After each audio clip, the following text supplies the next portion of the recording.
Bem-vindos ao Grupo One.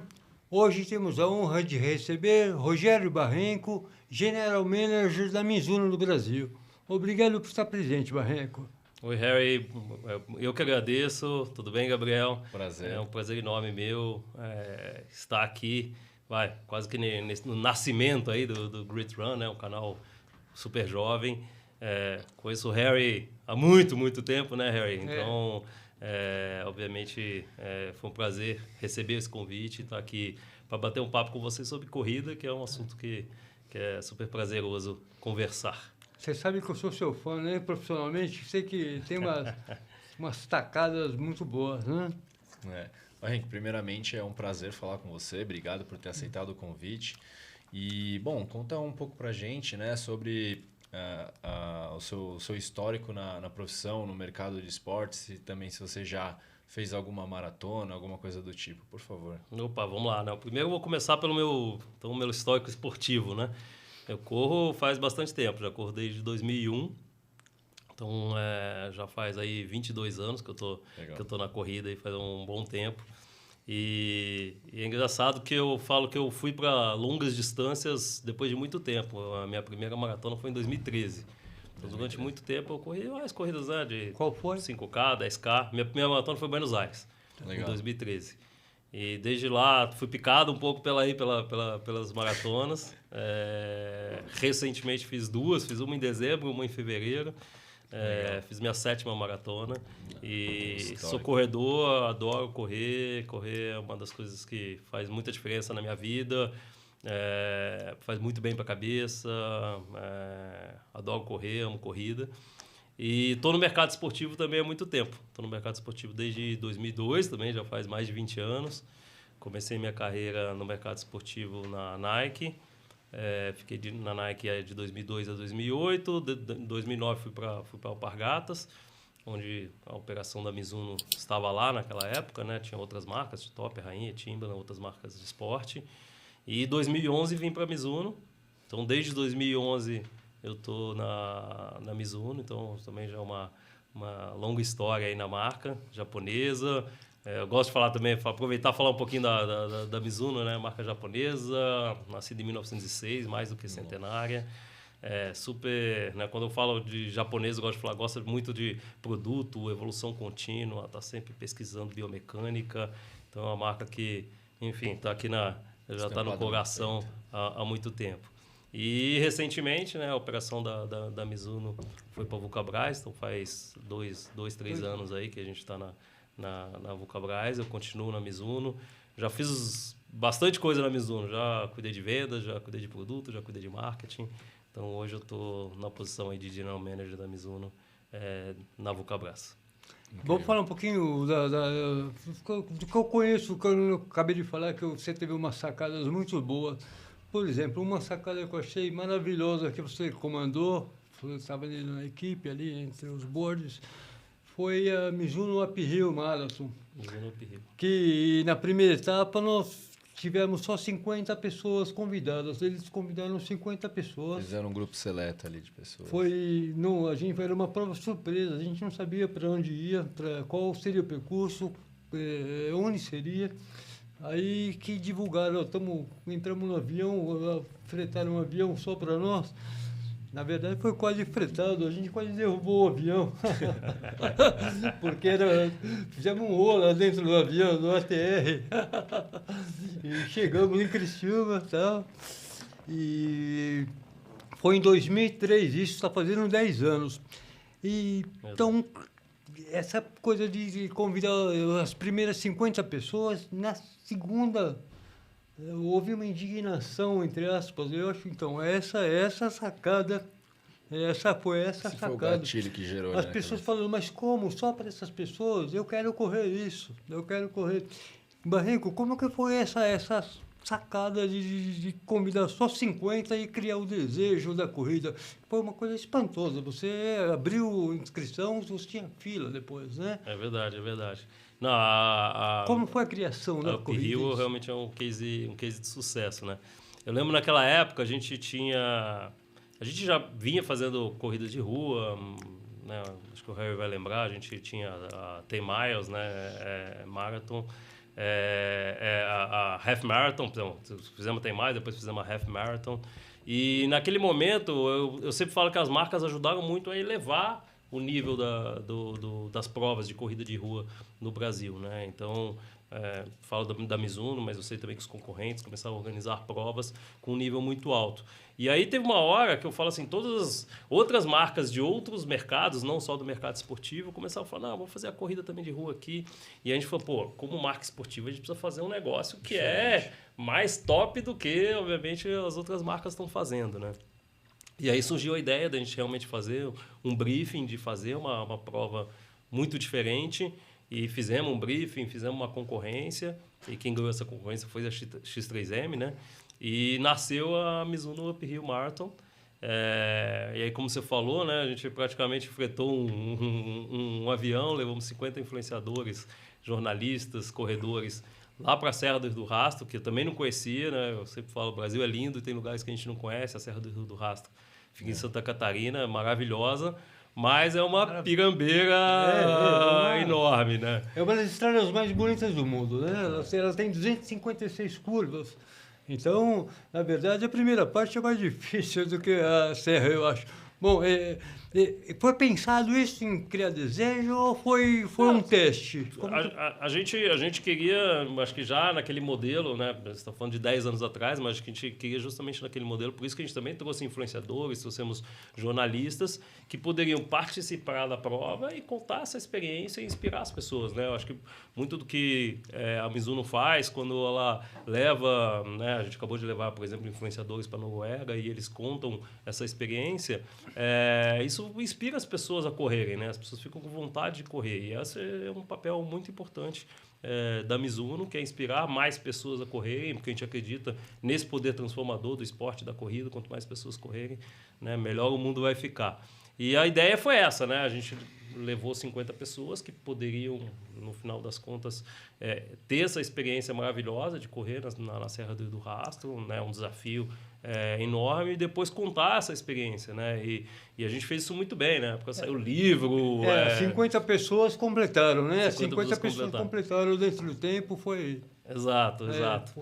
E foi uma experiência muito legal. E aí o que acabou acontecendo foi exatamente o que você falou, né? Pô, todo mundo viu e todo mundo falou, nossa, de uma repercussão, eu quero. Eu não sei precisar agora, no ano seguinte a gente falou, tá bom, então vamos fazer 500 vagas. E aí a gente abriu as vagas e, sei lá, em 5 minutos acabaram todas as vagas. Sold out. Não, sold out. Aí briga. Daí, não, porque eu queria correr, que não sei o quê. E aí, eu lembro que a gente teve um problema de site, que o site caiu do ar, porque o negócio foi uma correria grande. Tanto que para os anos seguintes a gente começou a implementar o sistema de sorteio. Que daí a pessoa se inscrevia.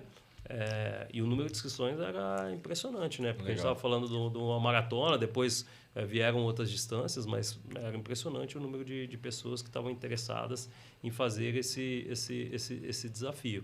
E aí a gente começou fazendo um esquema de sorteio também, porque tinha muito mais gente querendo participar do que vagas disponíveis, né?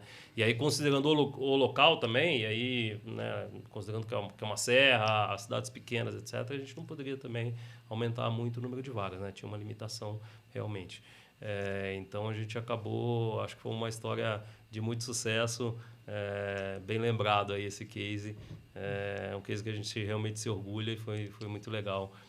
E demonstra um pouco disso, né? Acho que o corredor, a gente estava conversando com o Gabriel aqui antes do início do podcast, né? Começa no 5K, cai no 10, cai para maratona, daqui a pouco o corredor fala, pô, já corri 7 maratonas, e agora, né? Eu quero correr uma maratona de subida, eu quero correr uma corrida diferente, né? E eu acho que um dos grandes méritos da Uphill foi isso, né? De trazer um formato diferente, um formato que desafiasse o corredor, né, para fazer um negócio que... A marca deu uma elevada na marca em si, né? Exato. Aquele foi um momento muito bom, né? Eu acho que acho que a Uphill... Tinha o Half também, né? Fizeram o Mizuno Half Marathon, né? A gente tinha Mizuno Half Marathon, daí, como eu falei, antes a gente tinha tido até mais. Né? Então, acho que naquele momento, a gente estava num momento muito legal, assim, a corrida. Acho que a Uphill também, ela deu essa evidência na marca naquele momento. Foi um momento muito bom. Perfeito. E, Barrenco, vamos falar um pouquinho do negócio em si da Mizuno no Brasil. Em 2020, o controle da Mizuno passa da Alpargatas para a Vulcabras.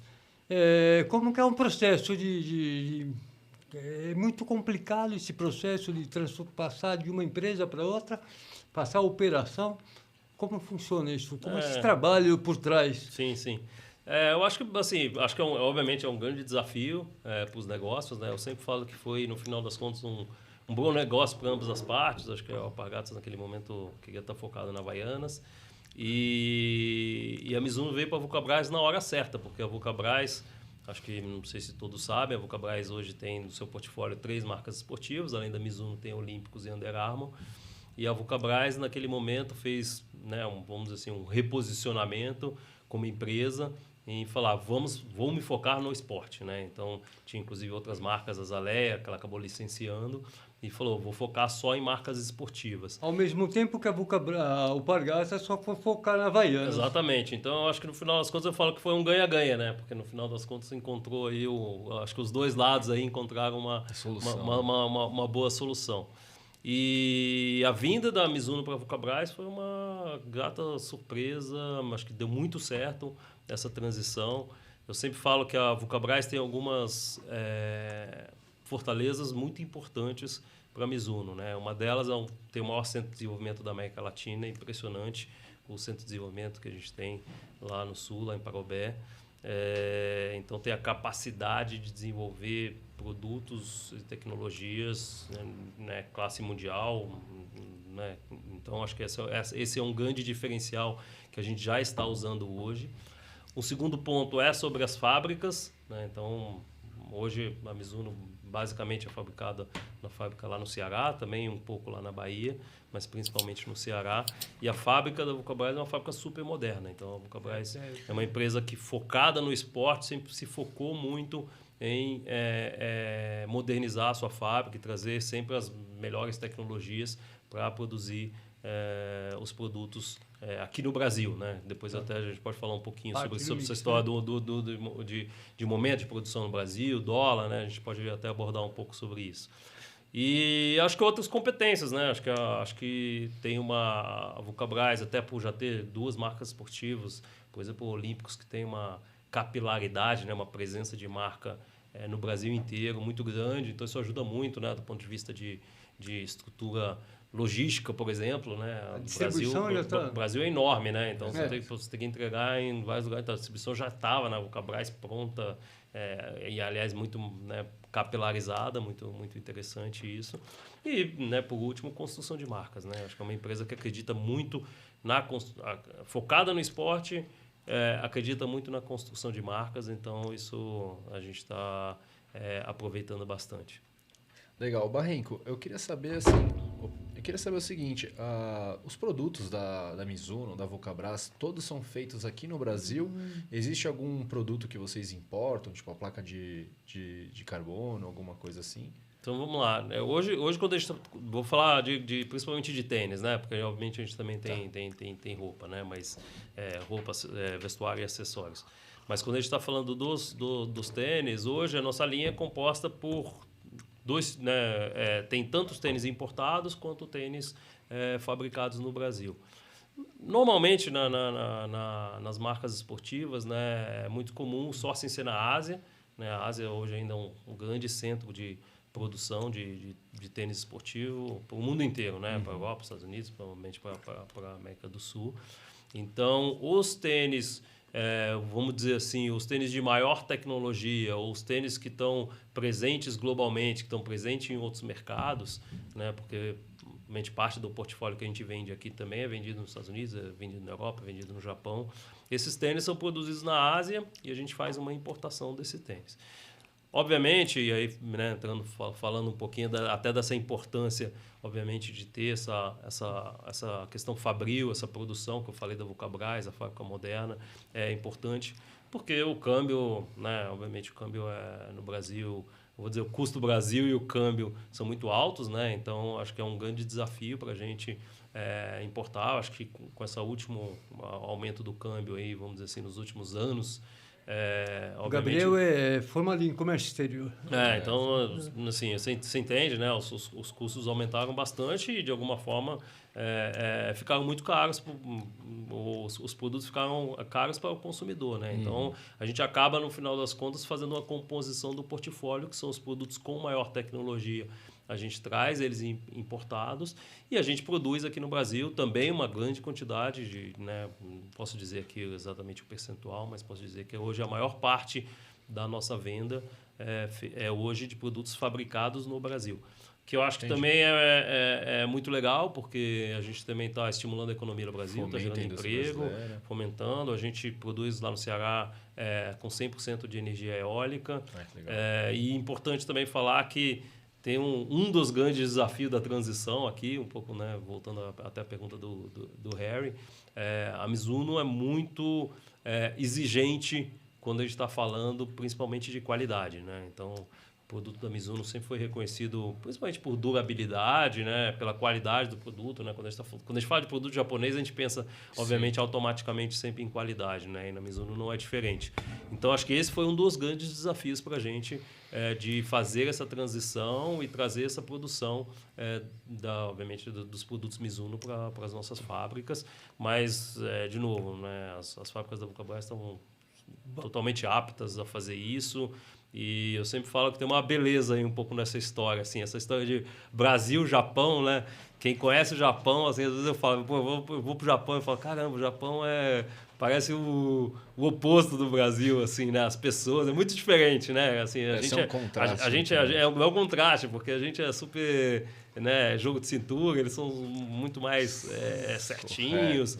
E eu sempre falo que a Mizuno dá muito certo no Brasil por causa disso, né? Essa mistura do Japão aqui com o brasileiro. E, de novo, a gente conseguiu trazer os produtos para serem produzidos aqui na fábrica da Vulcabras. Obviamente, vieram desafios no meio do caminho, né? Nem sempre é fácil, até aprender e entregar, obviamente, a qualidade que era esperada, mas isso funcionou super bem e está dando super certo. Barrenco, em 2017, a Nike lança a placa de carbono e começa a revolucionar o mercado, né? Até então, não existia um consenso de como seriam os tênis. Os tênis eram minimalistas e hoje o maximalismo venceu, né? Vamos falar assim, né? 90% dos tênis de carbono são maximalistas. A Mizuno lançou, agora em 23, a linha de carbono dela no país. O porquê, vamos dizer, não digo a palavra demora, mas o porquê esse hiato entre 2017 a 2023. Como que é a produção do laboratório em Osaka? Explica um pouco como que os japoneses, na mentalidade oriental deles, como nessa busca por qualidade, como você bem ressaltou, como que é essa busca do japonês, do povo japonês, do mercado japonês, para desenvolver o produto? Como que é isso? Legal. Não, acho que é muito boa a pergunta, porque eu gosto sempre de falar isso e de esclarecer isso, porque é um pouco que você falou, assim, a Mizuno e os japoneses têm um zelo muito grande pelo produto que está entregando, pela qualidade, pela segurança do corredor. E eu gosto de falar assim que a Mizuno não corre atrás da modinha, né? Que a modinha agora é essa, então vamos fazer isso aqui, a modinha agora é essa, vamos fazer isso aqui, né? E, obviamente, quando surge uma nova tecnologia, o que a Mizuno faz então vamos pegar essa tecnologia, vamos estudar, vamos entender como que a gente vai aplicar nos nossos produtos e só vamos fazer se realmente a gente entender que isso vai trazer uma performance diferenciada para o corredor e vamos fazer do nosso jeito, né? Não vamos fazer só uma cópia do que os concorrentes estão fazendo, né? E a gente, muitas vezes aqui que está no negócio, a gente está desesperado, fala, não, vou ter que lançar logo a placa de carbono e eles, não, calma, gente, a gente vai fazer do nosso jeito, a gente vai estudar.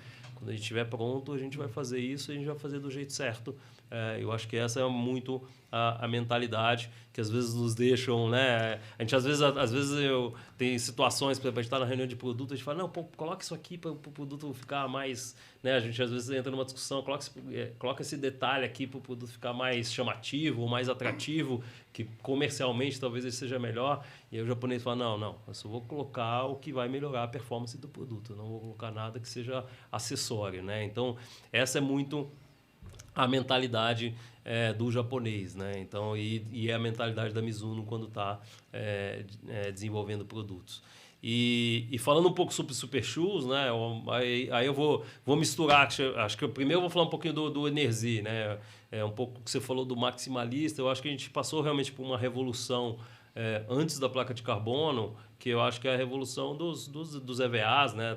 Dos materiais de entressola, que eu acho que foi muito importante, né? Porque eu acho que os novos compostos de entressola, grafeno, eles possibilitaram você fazer tênis mais altos e ainda assim leves e macios, né? Porque é um pouco...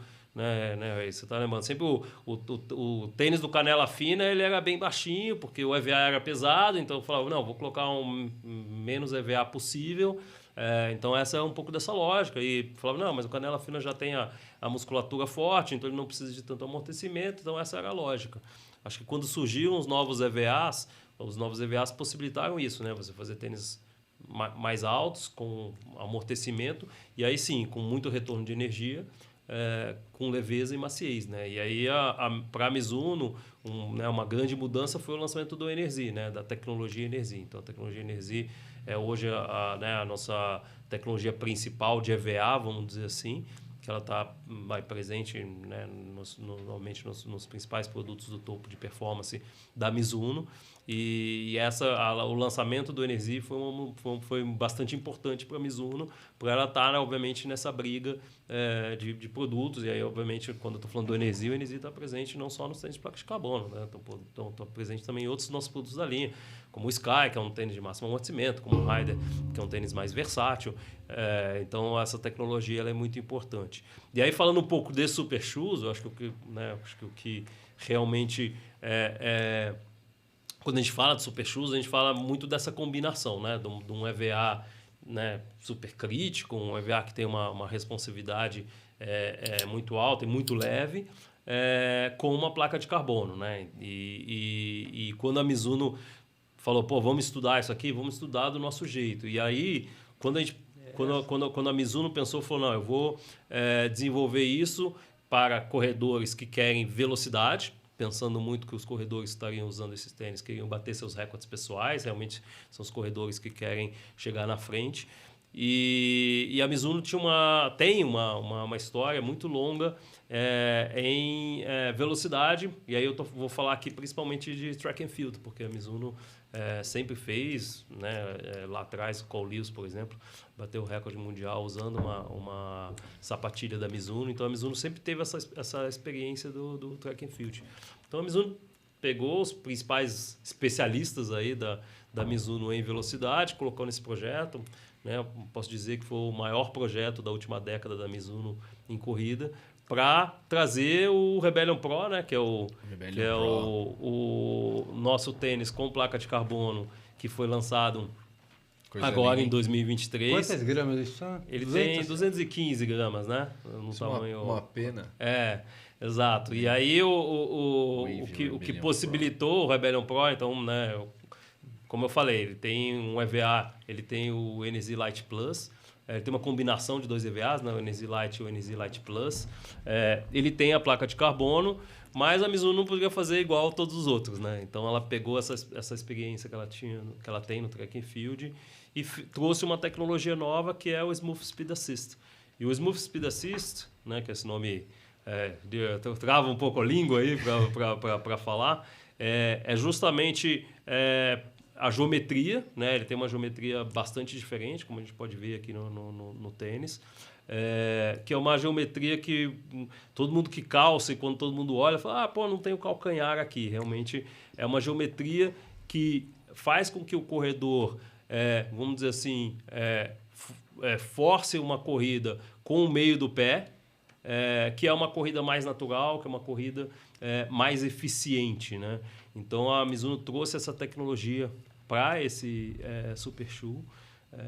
Muda a biomecânica, né? Assim... Muda a biomecânica. Eu vou dizer assim, por experiência pessoal, né? Eu, inclusive, eu falei que eu corri 2 maratonas recentemente. As 2 eu corri com o Rebellion Pro. Apesar de eu não ser um corredor rápido, eu me adaptei bem ao tênis. E eu também sou uma pessoa que eu corro... Eu normalmente, né, na minha corrida, eu corro pisando com o calcanhar. Então, quando eu coloquei o Rebellion Pro, colocar aqui para pisar no meio do pé, teve uma adaptação. E até aproveitar, na verdade, esse momento para falar um pouquinho desse ponto, né? Que eu acho que de alguma forma é uma polêmica, né? sobre super shoe, sobre adaptação. Eu sempre falo, esse super shoe aqui não é para todo mundo. Tem gente que vai se adaptar e tem gente que não vai se adaptar. Eu lembro quando a gente recebeu o material do Rebellion Pro da Mizuno, lá tinha um questions and answers, né? Daí tinha uma pergunta, mas, por exemplo, todo mundo que pisa com calcanhar vai se adaptar a este tênis? E a resposta foi, nos testes, porque a Mizuno fez testes com mais de 125 atletas de todo o mundo, tiveram corredores que se adaptaram, corredores que demoraram um pouco para se adaptar e tiveram corredores que não se adaptaram. E não tem problema nenhum, na verdade. Né? Isso não tem até eu sempre falo, o investimento, né? Um tênis desse é um tênis caro. Né? Quando a gente está falando de tênis de placa de carbono, a gente está falando hoje de tênis na faixa de R$2.000. E eu sempre falo a minha recomendação. Minha recomendação é testa antes, né? Você vai gastar R$2.000 sem testar, tem que colocar o tênis no pé, né? Vai numa loja, se for possível. A gente, como marca também, acredito que a gente também tem que, de alguma forma, prestar esse serviço. Então, uma das coisas, inclusive, que eu vou trazer aqui de novidade, uma das coisas que a gente vai fazer, a gente vai reabrir o nosso espaço lá na USP, que é o REX, né, que é o Running Experience. E lá a gente vai ter a possibilidade de emprestar tênis para as pessoas correrem. Então, né, se você está interessado em comprar um tênis de placa de carbono e da Mizuno... Né? Quando a gente obviamente abrir o Rex, a gente passa lá, experimenta o tênis e se você gostar... Test drive, né? Faz um test drive e compra. Né? E aí a gente tem pensado, realmente discutido internamente, como que a gente encontra outras possibilidades de fazer com que as pessoas testem o produto antes de comprar, porque realmente é um investimento alto, né, para o corredor. Mas eu vou dizer que é um investimento que vale a pena, assim. Eu sei que de vez em quando fica aquela polêmica, né? Outro dia eu estava vendo uma polêmica também de tipo, placa de carbono uma vez que você experimentou, nunca mais você vai não usar, né? Ou como, né? Eu sei que tem essa polêmica.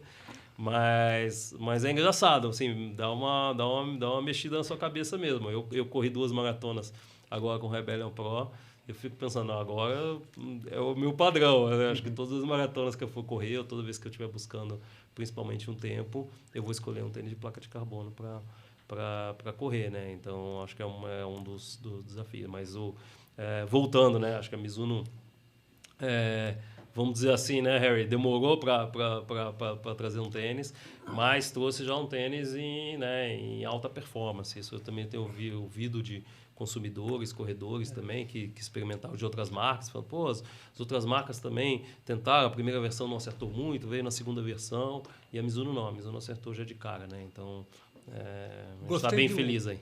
Gostei do ponto que você disse que não é para todo mundo, porque é um dogma que você tem que ser maratonista, por exemplo. Uma maratona talvez não seja para todo mundo, às vezes a pessoa corre uma maratona e fala, isso aqui não é para mim. Né? Pô, com essa e como o tênis também é um lado que faça um paralelo a isso. Você não precisa ser maratonista e nem todo tênis é para todo mundo. Com certeza. A gente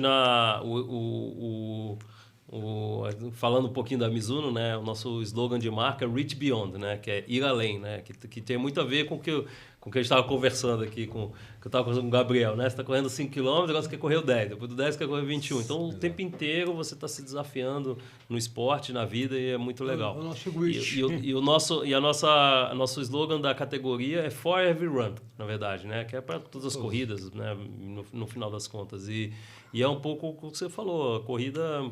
Ela tem essa beleza também de ser super, vamos dizer assim, democrática nesse ponto, de que você pode correr 5K, tem um que corre 10K. Eu, por exemplo, corri 2 maratonas, eu tô naquela ressaca, né? Eu não tô... Hoje eu corri 6 quilômetros de manhã. Daí minha esposa, quando voltou, falou, nossa, já voltou? Daí eu falei, não, fui correr, corri 6 quilômetros ali para dar uma, né, para dar uma desestressada e tal. E eu falei, pô, não tô buscando. Então, a corrida é legal isso. E tênis é a mesma coisa, né? A gente, às vezes, eu acho que uma coisa importante também da Mizuno é estar muito atenta ao que os consumidores estão falando, né? Então, o tempo inteiro a gente está escutando o que o consumidor está falando. Mas, do outro lado, a gente também entende que tênis é uma coisa muito pessoal, né? Então, às vezes, eu gosto de um tênis, se eu te der, às vezes, um Rebellion Pro você vai gostar, mas talvez se eu te der um Sky você vai achar que não. Então, acho que esse é uma das coisas que... Tênis é muito pessoal. Tem gente que gosta de um tênis, tem gente que gosta de outro. Então, acho que o que você tem que fazer mesmo é experimentar, colocar o tênis no pé e sair correndo e se adaptar, ótimo.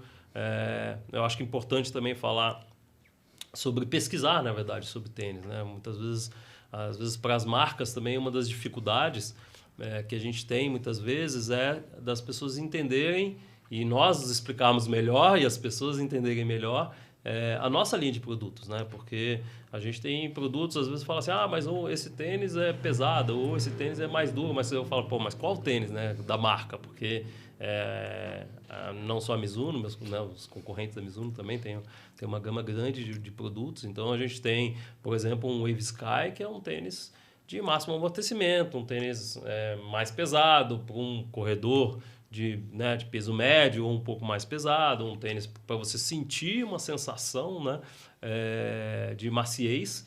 A gente fala que a sensação de flow tem a sensação de flutuação, que é para um corredor que gosta dessa sensação. Às vezes um corredor muito leve que coloca um Sky, um corredor muito rápido que coloca um Sky, talvez não vai gostar. Ou até o contrário, às vezes um corredor leve que quer fazer um longão, pode ser que ele adora o Sky. Do outro lado, a gente tem um Rebellion Pro, que é um tênis super leve, um tênis que foi pensado para altas velocidades. E, obviamente, tem consumidor que vai pegar esse tênis e vai falar, pô, maravilhoso, né? O Sky, por exemplo, ele é muito estável. Eu uso ele muito para correr em calçadas. Ele é simplesmente maravilhoso, ele não torce. Então, ou seja, ele é um foco, é um nicho, né? A Mizuno, eu gosto de falar que assim, a Mizuno ela leva muito a sério a história de estabilidade, né? Acho que principalmente pela placa Wave. E até é interessante, o Sky 7, que é o Sky que a gente vai estar lançando agora, ele tem até a base um pouquinho mais larga, na verdade, justamente para dar essa estabilidade, né? Então, é um tênis que é ao mesmo tempo macio, ele tem uma maciez, e ao mesmo tempo ele é muito estável, né? Então, né, dentro da nossa, como eu falei, dentro da nossa linha, a gente tem um Sky macio, a gente tem um Rider super versátil e tem uma linha, por exemplo, de velocidade muito mais leve, pensado realmente para o corredor que quer bater seu recorde pessoal. Então, acho que é legal, né, para o consumidor saber o que ele quer, saber que tipo de produto ele quer e comprar o produto certo para ele, obviamente, curtir a corrida com Mizuno. Legal.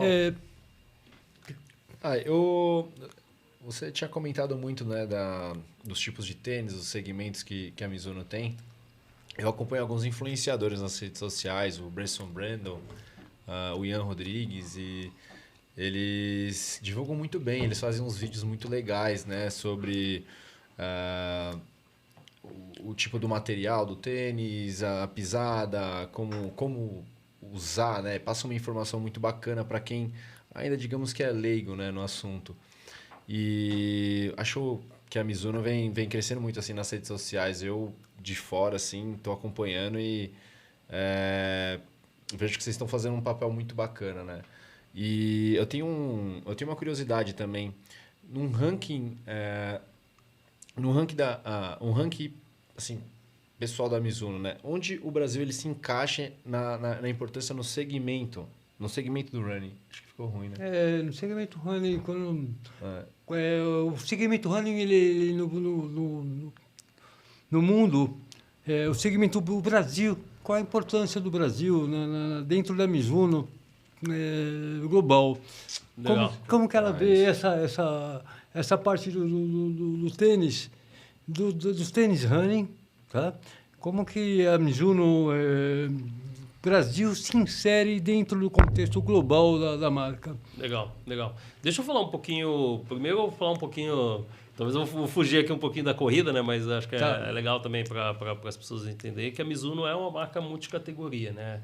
Apesar dela ser conhecida no Brasil como uma marca muito conhecida por uma marca de tênis de corrida, não só a gente, obviamente, oferece muito mais do que tênis de corrida também na corrida, porque a gente também tem vestuário e acessórios para os corredores, mas ela também tem material esportivo para vários outros esportes, né? Então, se você assiste hoje, por exemplo, o vôlei, você vai ver, inclusive, patrocina a seleção americana, a seleção holandesa, golfe, beisebol, então tem futebol, agora também tem uma linha legal de Sport Style, que é uma linha inspirada, vamos dizer assim, no esporte. Então a Mizuno tem uma gama de produtos muito grande em vários esportes, e eu gosto de falar que a Mizuno, em todos os esportes que ela atua, ela faz produtos de alta performance, premium, né? Então, quando a gente está falando de um tênis de vôlei, o tênis de vôlei que a gente traz para cá é o tênis que o atleta vai usar nas Olimpíadas. Então, é um tênis realmente para quem está atuando em alta performance. Se eu falar do futebol aqui da Morelia, que alguns dos ouvintes aí vão se lembrar, né? Eu falo que sempre é a melhor chuteira do mundo. Então, a Mizuno, realmente, ela nesse ponto, ela realmente sempre entrega o melhor material esportivo. No Brasil, a construção foi feita sempre muito em cima do calçado de corrida. E essa construção, que eu falo, que eu falei um pouquinho da união aí, Japão-Brasil, acho que a gente fez uma construção de marca muito legal, né? A força da marca Mizuno é muito grande no Brasil. Quando a gente sai na rua, quando você está... E aí eu falo mesmo desde do dia a dia cotidiano, né? Você está na rua, Mizuno, no aeroporto, no metrô, num ônibus, você vai encontrar as pessoas usando Mizuno no dia a dia, você vai encontrar, obviamente, Mizuno as pessoas praticando esporte. Então eu gosto de falar que a gente está ali do lado do Japão, ali como um dos lugares onde a Mizuno tem mais força, né? Então o negócio da Mizuno no Brasil, ele é bastante significativo para a Mizuno global. Então, o Brasil hoje é realmente uma das regiões mais importantes para globalmente, principalmente quando a gente está falando de crescimento e de potencial, não só na corrida, mas em vários esportes. E esse potencial e essa força ela é muito legal, porque ela nos dá uma autoridade junto com a Mizuno global muito grande, né? Porque quando a gente vai, por exemplo, nas reuniões globais de produto, o Brasil senta de igual a igual, aí, vamos dizer assim, com a pessoa dos Estados Unidos, com a pessoa da Europa, com o time das outras regiões, pela importância que o Brasil tem para o negócio global da Mizuno, né? Então, eu acho que isso é muito, muito legal, a gente se orgulha bastante pelo que foi construído aqui, né? Como marca e como negócio. Eu me lembro que quando eu fui para o Japão, eu fui no Japão pela Mizuno para correr a Ultra Multifood em 2015. E eu fui, por coincidência, a Mizuno falou, você escolhe os hotéis e tal, e eu fui pelo preço, mais baixo, porque eu queria deixar o projeto mais achatado, vamos falar assim, né? Para não abusar. E eu aluguei fiz estadia num hotel. Quando eu chego no hotel, era uma primeira coincidência, era em Chiyoda, que fica duas estações da estação central de Tóquio. Cheguei em Chiyoda, quando eu saí na avenida do hotel, era avenida, porque as avenidas lá são segmentadas. Por exemplo, essa avenida é de esporte, era a avenida de esporte. Só tinha loja de esporte. Nossa. Só que as lojas de esporte não é uma loja que nem você entra aqui, tem um andar. A loja é um prédio. E cada prédio é uma loja e cada andar é um segmento. É o golfe. Na segunda andar é o beisebol, no segundo andar é o... Organizado, e o meu hotel era colado à loja da Mizuno. Foi uma coincidência assim, muito grande. Barrenco, falando do japonês, eu conheci um cara da matriz, da Kuiroshi, que eu corri com ele em Porto Alegre, na Half Marathon, e eu puxei ele para ele falar, eu quero correr em 2 horas. Imagina, ele fala um pouco inglês. ele fala bem, mas é japonês, quer dizer, eu falei, vamos lá, e era na mímica, como eu falo, a mímica é a melhor língua que tem. Né? E fomos correndo, né? E ele falou, eu quero ir abaixo de 2 horas. Chegamos em 2h59. Falei, vamos embora, vamos chegar lá. Então, falando do executivo japonês, do povo japonês, a gente tem precisa ir para lá para conhecer. Temos uma visão muito distorcida, achando que o japonês é só trabalho, que ele é só... E o japonês, pelo contrário, é um povo... Eles são reservados, mas quando ele te conhece, eles são super acessível, como que é essa relação brasilidade e Japão, como que é isso? Como eles veem a gente? Legal. Não, acho que é bom você falar um pouco do japonês, né? E da corrida, obviamente, no Japão. A última maratona que eu tive a oportunidade de correr foi a maratona de Osaka, que era um sonho para mim, porque eu, na verdade, eu conheço Osaka, já fui muitas vezes para Osaka, mas nunca tinha corrido no Japão, né? E eu fiquei impressionado quão rápido os japoneses são. Eu lembro, assim, que eu fiz a maratona em 3 horas e 44, acho. Mas eu lembro, assim, cara, deve ter, assim, o sub-3 tinha muita gente, assim, eu fiquei impressionado, porque normalmente o sub-3 você espera, né, tipo, uma quantidade, mas tinha muita gente fazendo sub-3, então é muito legal ver essa relação. Acho que o japonês, quando pega o negócio para fazer de forma séria. E é um pouco o que você falou, acho que a cultura japonesa tem muito essa questão da confiança, né? Eu acho que isso é uma coisa muito importante para eles.